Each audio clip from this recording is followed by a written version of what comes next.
몸을 죽게 드리자, 이런 제목으로 함께 은혜를 나누겠습니다. 우리가 8, 90년, 요즘은 100세 시대라 그래서 한 100년간 이 땅을 살아갈 때는 내가 싫든지 아니면 좋든지, 원하든지 아니 원하든지 육신이라고 하는 이 몸을 가지고 이 땅을 살게 되어 있습니다. 눈, 코, 입, 귀가 달린 머리와 오장육부가 들어있는 바로 이 몸통과, 그리고 몸통에 달려있는 두 팔, 두 다리를 가지고 우리는 살아갑니다. 그리고 보면은 누구나 다 자기 몸을 끔찍히도 위합니다.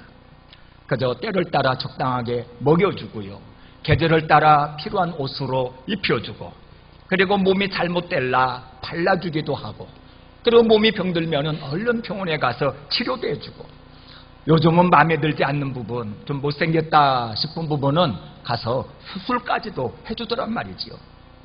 그런데 중요한 것은 이처럼 내가 아끼고 내가 소중하게 여기는 이 몸을 무엇을 위하여 드리냐, 이 말이죠. 무엇에 내가 내 몸을 내어 놓느냐는 겁니다. 사실 우리의 인생의 성공과 실패, 그의 가치가 우리 몸을 어디다 내어 놓느냐에 따라 완전히 달라지는 것 아닙니까? 내 몸이 아무리 건강하고 잘생겼다 할지라도 이 몸을 갖다가 허랑방탕한 데 썼다, 그러면은 방탕한 인생이 되는 겁니다. 제대로 쓰지는 아니하고 관리만 잘했다, 그러면 허비한 인생 되는 겁니다. 이 몸을 갖다가 값지고 복된 일에 썼다, 그야말로 그 인생이 성공 인생, 값진 인생이 되는 것이지요.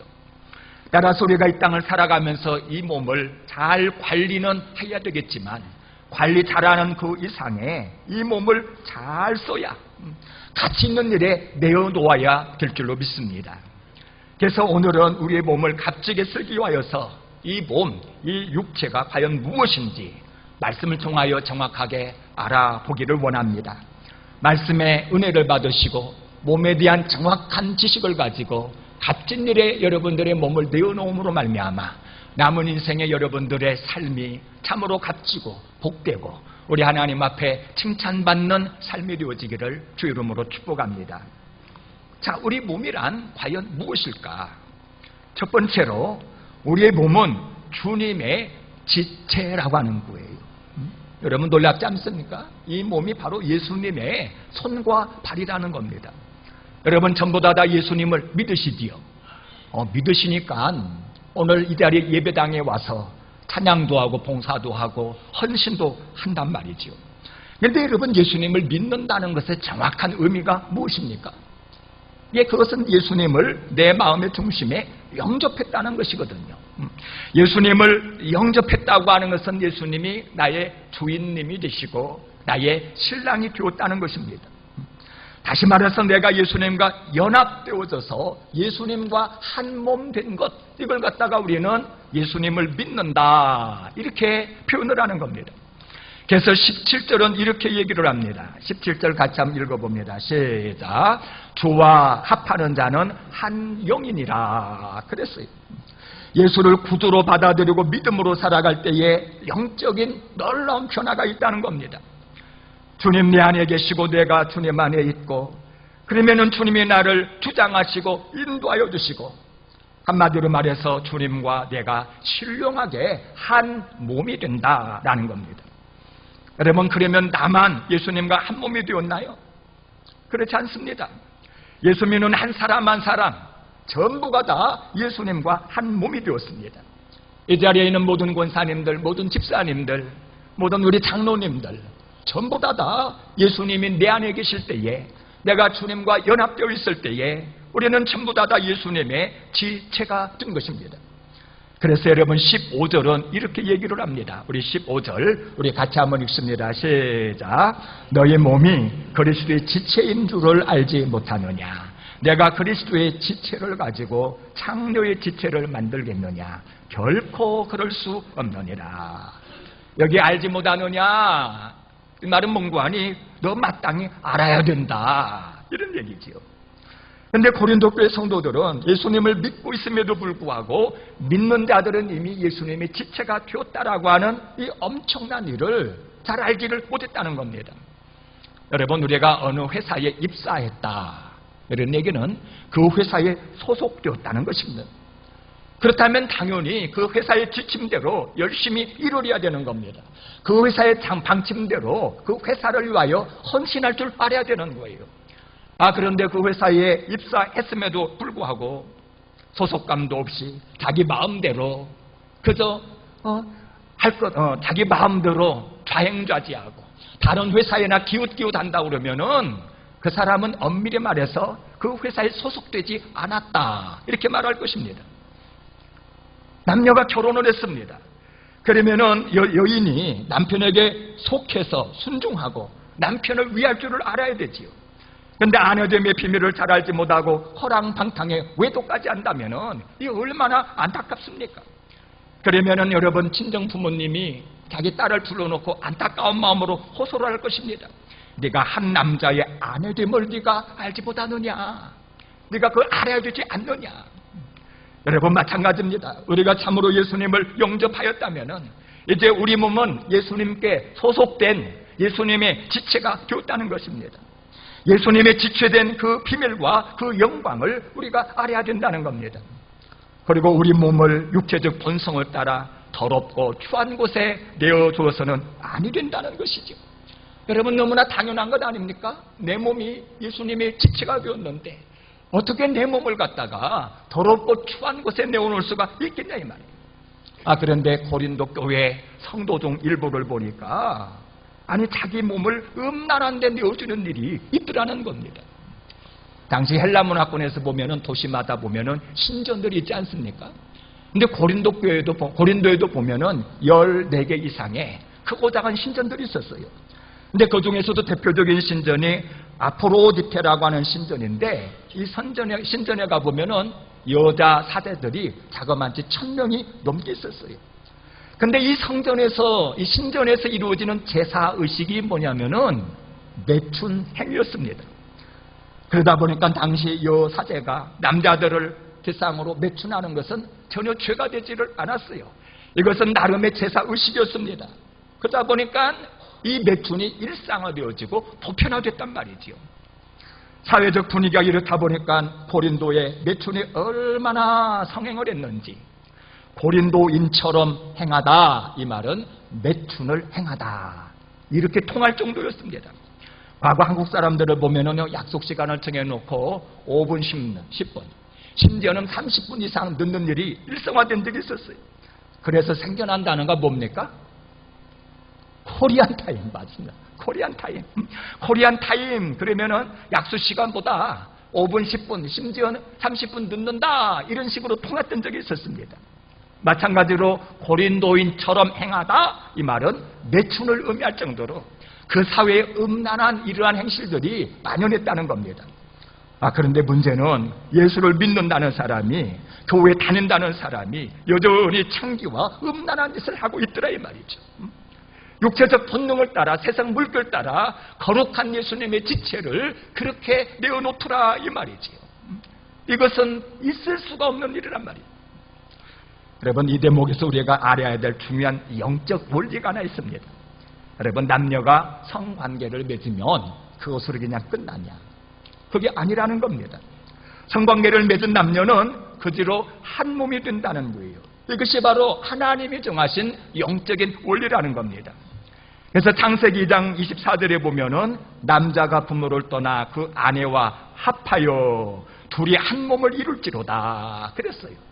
여러분, 16절도 나와 있지 않습니까? 우리 16절을 같이 읽어봅시다. 시작. 창녀와 합하는 자는 그와 한 몸인 줄을 알지 못하느냐. 일러스되 둘이 한 육체가 된다 하셨나니. 그랬어요. 창녀와 합했다, 성관계를 맺었다, 그러면은 창녀와 한 몸이 된다라는 겁니다. 그러니 여러분, 생각해 보세요. 우리 몸은 예수님과 연합된 예수님의 지체입니다. 그런데 창기와 연합하여 창기와 한 몸이 된다? 이것은 있을 수가 없다는 것입니다. 특별히 18절에 보니까 다른 모든 죄는 몸 밖에서 이루어지고 몸 밖에다가 짓는 죄이지만 음행은 바로 내 몸에다가 죄를 범하는 악한 일이라 성경은 우리에게 일러줍니다.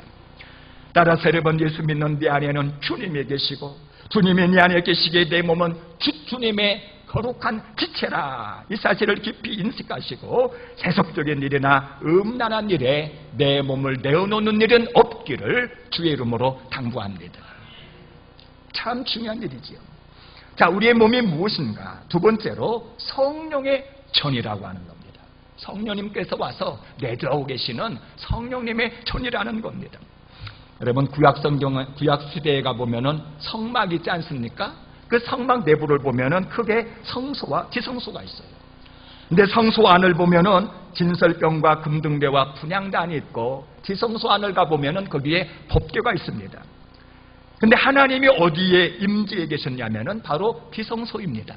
지성소 안에 있는 법궤 위에 보면은 그룹, 다시 말해서 천사가 둘 딱 있습니다.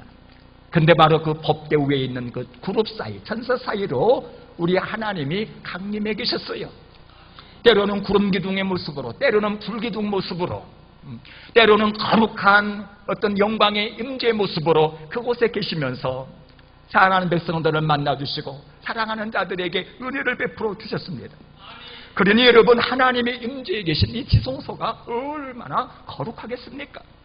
죄인들은 감히 그곳에 들어갈 수도 없었어요. 그래서 1년에 딱 한 차례 속죄일에 대제사장만 거룩한 관복을 입고, 그리고 짐승의 피를 들고 죽기를 각오하고 그곳에 들어가서 하나님을 만났습니다.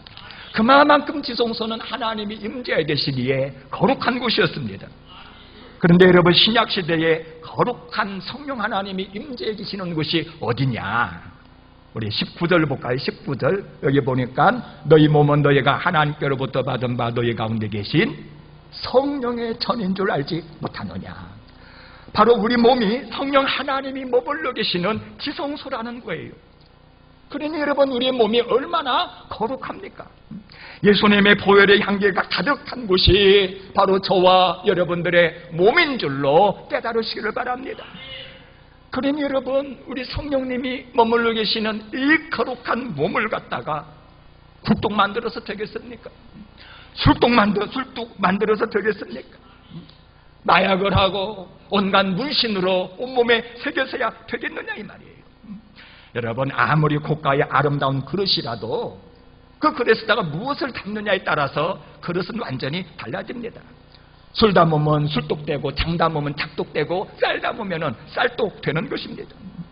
여러분, 우리 몸도 마찬가지입니다. 내 몸이 아무리 잘생기고 늠름하고 아름답다 할지라도 술 담으면 술독되고, 담배 피우면 굴독되어집니다.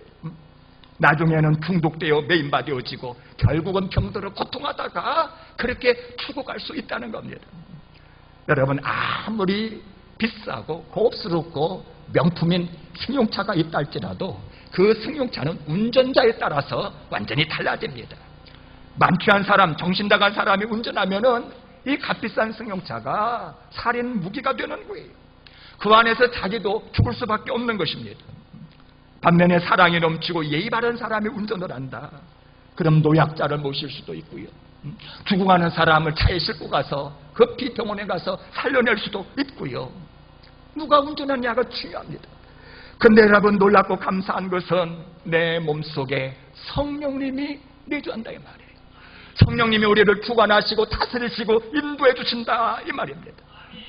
여러분, 우리가 예수님을 믿을 때에 누구나 다 우리의 마음속에, 우리의 몸속에는 바로 성령님이 오셨거든요. 그래서 성령님이 머물고 계시는 거룩한 성전이 된 것입니다.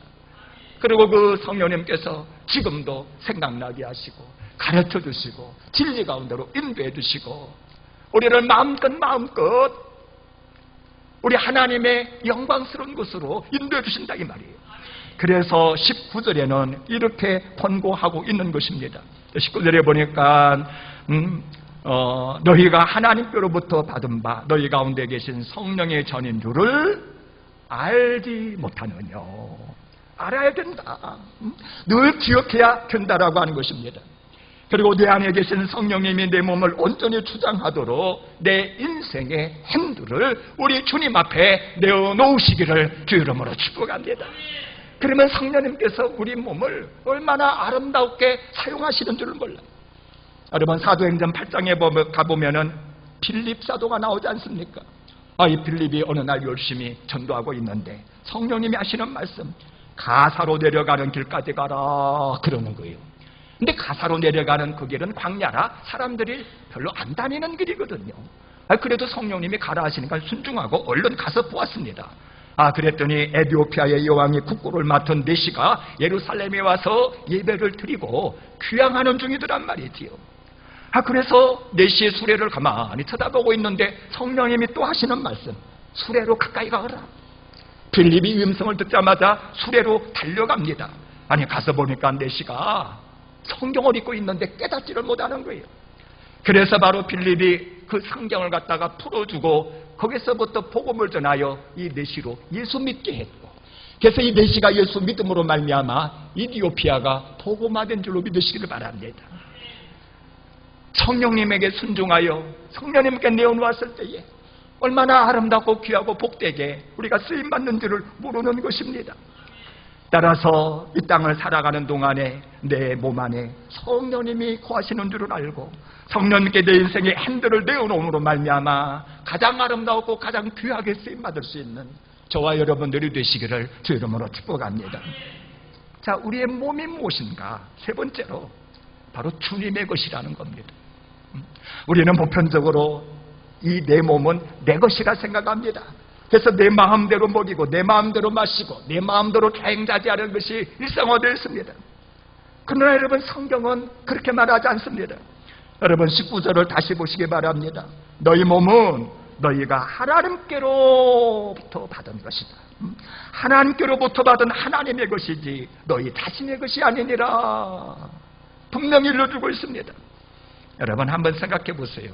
여러분들의 그 이목구비 여러분들이 결정했습니까?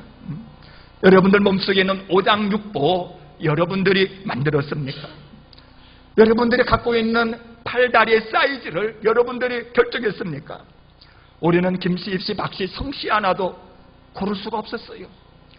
우리가 미국에 태어나고 싶다 해서 태어난 것도 아니고 한국에 태어나고 싶다 태어난 것도 아니에요. 나라마저도 우리는 선택할 권리가 없었습니다. 여러분, 이 모습 이대로 나를 지으시니가 우리 하나님인 줄로 믿으시기를 바랍니다. 사도 바울이 이것을 알고 고백을 합니다. 주께서 사도 다윗이 이 창조의 비밀을 알고 고백을 해요.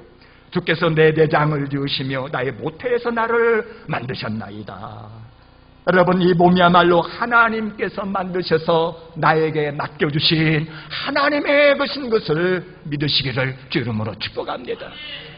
내가 이 몸 만드는데 보태준 것이 아무것도 없어요. 하나님께서 다 만드셨다고요. 뿐만 아니라 내가 범죄하여 사단 마귀에게 종노릇하고 있을 때에, 내가 죽어갈 때에 하나님께서 예수님의 피값으로 말미암아 우리를 구해 주었어요. 구속해 주었어요. 우리를 되사주셨습니다. 자, 우리 20절을 같이 한번 읽어볼까? 20절 시작. 값으로 산 것이 되었으니 그런 정도의 몸으로 하나님께 영광을 돌리라. 우리 몸을 값을 주고 사셨대요. 그래서 하나님의 것이래요. 여러분, 옛날에는 노예를 살고 팔지 않았습니까?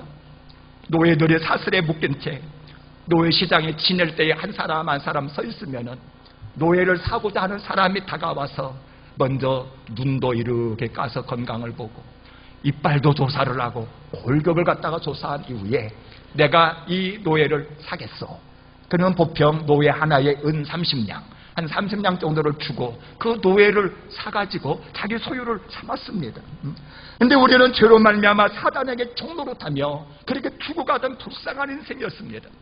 그런데 하나님께서 우리의 죄값으로 예수님을 십자가에 내어주셨습니다. 그 예수님의 십자가의 피값으로 우리를 사주셨어요. 이것을 성경적인 용어로 뭐냐면은 구속이라 이렇게 얘기합니다. 우리는 하나님에 의해서 예수님의 피값을 내고 우리 하나님이 구속해 주신 구속된 존재인 것을 믿으시기를 바랍니다. 여러분, 그래서 성경은 우리에 대한 소유권을 분명히 합니다. 하나님이 지었기에 하나님의 것이고 하나님이 피값으로 구속하였기에 이 몸은 바로 하나님의 것이라고 하는 거예요. 자, 이 시간 마음속에 깊이 새기면서 한번 따라 하시겠습니다. 내 몸은 하나님의 것이다. 그러면 몸이라고 할 때 몸은 전인격을 말합니다. 인격, 전인격. 그러니까 나의 전인격은 바로 하나님의 것이다. 여러분 이 소유권을 여러분 분명히 하시기를 바랍니다. 자, 그래서 이 몸이 하나님의 것이기에, 하나님의 소유기에 우리가 알아야 될 중요한 두 가지 사실이 있습니다. 하나는 주님께서 자신의 소유인 이 몸을 갖다가 위해 두신대요. 위해 두십니다. 13절 하반에 보니까 주는 몸을 위하여 계시니라 그랬어요. 여러분 목자는요 자기 소유인 양떼를 얼마나 위합니까? 푸른 풀밭 잔잔한 시냇물가로 인도해 주지요. 사망의 음침한 골짜기에 지날 때는 지키고 보호하지요. 사망의 음침한 사나운 짐승이 물어갈 때는 끝까지 달려가서 끄집어내지요. 여러분 양은 스스로가 공급자가 아닙니다. 양은 스스로 자기 길을 가는 것 아닙니다. 목자가 공급해주고 목자가 인도해주는 줄로 믿으시기를 바랍니다. 그래서 목자를 잘 만나면 양은 염려가 없는 겁니다. 마찬가지입니다. 우리의 몸의 주인은 우리 주님이시기 때문에 우리 주님께서 우리를 먹이시고 입히시고 우리를 보호해 주시고 인도해 주신다는 겁니다. 따라서 우리가 해야 될 일은 뭐냐면은 우리 몸을 우리의 주인 되시는 주님께 내어놓고 주님이 이끄신 대로 따라가고 주님이 주시는 것을 먹으며 주님이 원하시는 것을 하면 되는 것입니다. 따라서 여러분들의 몸을 온전히 주인 되시는 우리 주님께 내어놓으시기를 주 이름으로 축복합니다. 우리 주님께서 구해 주세요. 또한 이 몸이 하나님의 것이기 때문에 알아야 될 것은 뭐냐? 20절에 보니까 그런즉 너희 몸으로 하나님께 영광을 돌리라. 이 몸이 하나님의 것이기에 그 몸 가지고 우리 하나님 앞에 영광을 돌려라 그랬습니다. 여러분 우리는 이 몸으로 죄만 안 지으면 되는 줄로 아는데요. 죄를 안 지었다고 해서 하늘에 상급이 있는 것도 아니고 값진 인생이 되는 것도 아니고요. 우리 주님이 기뻐하시는 것도 아니더라고요. 죄를 안 짓는 것은 기본이고 그렇다고 해서 그곳에 머물러 있어서는 안 되고 한 걸음 더 나가서 몸을 적극적으로 우리 주님께 드리시고 하나님의 영광을 위하여 아름답게 쓰시기를 주 이름으로 축복합니다. 그래야 우리 인생이 값진 인생이 되어지고 우리 하나님이 기뻐하는 인생이 되어지고 하늘에 상급이 있다는 거예요. 이 몸 가지고 들여서 전도도 하고 봉사도 하고 구제도 하고 가르치고 어제 하루만 보아도 어떤 사람은 자기 몸을 들여서 열심히 음식을 만들었어요. 어떤 분은 추운데도 불구하고 오셔서 성전을 깨끗하게 쓸고 닦고 청소를 했어요.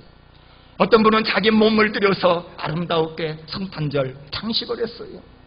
어떤 사람은 추운데도 불구하고 롯데아파트 입주하는 현장에 가서 10가정 이상 방문을 하면서 전도를 했어요. 그 몸을 드렸기 때문에 하나님께 드렸기 때문에 얼마나 아름답고 가치 있고 복되게 쓰여졌나 이 말이에요. 저들의 행실이 우리 하나님을 기쁘시게 드렸으며 하늘의 상급으로 이어지는 줄로 믿습니다. 여러분 미켈란젤로라고는 이름 잘 아시지요? 아마 들어서 다 알 것입니다. 그럼 여러분 보톨로라고 하는 이름을 아십니까? 보톨로? 아마 모를 겁니다. 여러분 이 보톨로 지바오니가 바로 미켈란젤로를 잘 다듬어 주신 선생님이십니다. 근데 이 사제지간에 아주 유명한 일화가 있어 여러분들에게 소개해 드리겠습니다. 미켈란젤로가 14살 아주 어린 나이에 보톨로의 문화생애들교에서 찾아갔답니다. 그런데 이 보톨로가 이 미켈란젤로를 쭉 테스트를 해보니까 와 너무나 놀라운 재능을 가지고 있는 거예요. 그래서 이 보톨로가 미켈란젤로에게 물었습니다. 얘야 너 위대한 조각가가 되고 싶니? 네 그렇습니다. 저는 위대한 조각가가 되고 싶습니다. 그러면은 위대한 조각가가 누가요? 너는 무엇이 필요하다고 생각하니? 예, 제 기술을, 제 실력을 더 많이 갈고 닦고 연마하는 것이라고 생각을 합니다. 그런데 이 답변에 스승이 이런 말을 합니다. 내 기술만으로는 안 되는 거야. 내 기술을 무엇을 위하여 쓸 것인가에 관해서 내가 분명한 결정을 내려야 되는 거야. 기술이 좋다 해서 안 된다는 겁니다. 그 기술을 무엇을 위하여 쓸지를 네가 결정해야 된다. 이렇게 말씀했습니다. 스승 보톨로가 어린 미켈란젤로를 데리고 두 군데를 구경시키면서 이렇게 물었답니다. 먼저 술집 입구에 세워놓은 아름다운 저거를 보여주면서 이 조각가는 술집을 위해서 자기 자신을 드렸지. 네, 술집을 위해서 드렸네요. 이번에는 성전을 데리고 가가지고 성전 앞에 세워놓은 아름다운 조각을 보여주면서 물었습니다. 얘야, 너는 성전 앞에 세워진 이 아름다운 천사의 조각상이 마음에 드니 아니면은 저 술집 앞에 세워놓은 저 조각상이 마음에 드니? 똑같은 조각이지만 하나는 하나님의 영광을 위하여 쓰여진 반면 또 하나는 술집의 흥행과 쾌락을 위하여 세워놓았지 않았겠니? 너는 내 기술과 달란트를 무엇을 위하여서 쓰기를 원하니? 어린 미켈라자는 스승의 이 질문에 3번씩 대답했다고 합니다. 스승님, 하나님을 위하여, 하나님을 위하여, 하나님의 영광을 위하여 나의 달란트와 나의 시간과 나의 기회를 쓰겠습니다. 이때 스승이 어린 제자를 보며 이렇게 교훈했다고 합니다. 그래, 그것이 무엇보다도 중요한 것이지. 내 재능보다 더 중요한 것은 내 재능을 하나님을 위하여 실제로 써야 된다는 거. 이것이 중요한 거야. 14살 어린 미켈란젤로는 그때 스승의 가르침을 마음속에 깊이 새긴 것입니다. 그리고 자신에게 주어진 그 은사를 하나님을 위하여서 드리고 쓰기를 시작했습니다. 그래서 천지창조, 피에타, 다비드상, 최후의 심판 등 역대의 길이 남을 명작들이 탄생되어지고 그래서 하나님의 영광 받으시고 미켈란젤로의 삶도 값지고 의미 있는 인생이 된 줄로 믿으시기를 바랍니다. 오늘 나에게도 몸이 있습니다. 여러분들이 이 몸을 어떻게 생각하든 내게 귀한 육체가 있습니다. 근데 여러분, 이 몸이 뭡니까? 여러분, 의미 없이 거친 세상에 던져진, 그래서 살아가야만 한 애물단지입니까? 아니면 먹고 마시고 즐기다가 죽을 그런 몸입니까? 성경은 우리 몸에 대하여 분명한 진리로 교훈합니다. 예수를 믿는 내 몸은 주님의 지체라고 하는 거예요. 여러분, 내 몸이 바로 예수님의 손과 팔인 것을 기억하시기를 바랍니다. 이 몸이야말로 성령님이 거하시는 성령의 전이라는 것입니다. 지금도 거룩한 성령이 네 안에 계셔서 나를 주장하시고 인도하고 계시는 것입니다. 여러분, 이 몸이 바로 주님의 것이라고 하는 거예요. 우리 주님께서 지으셨고요, 우리 주님께서 핏값으로 구속한 내 몸은 주님의 것인 것을 늘 기억하시기를 바랍니다. 이제 원하게는 이 몸을 하나님의 거룩한 영광을 위하여 날마다 내어 드림으로 말미암아 죄를 극복할 뿐만 아니라 가장 값지고 가장 아름답고 가장 영광스럽게 쓰시기를 주 이름으로 축복합니다.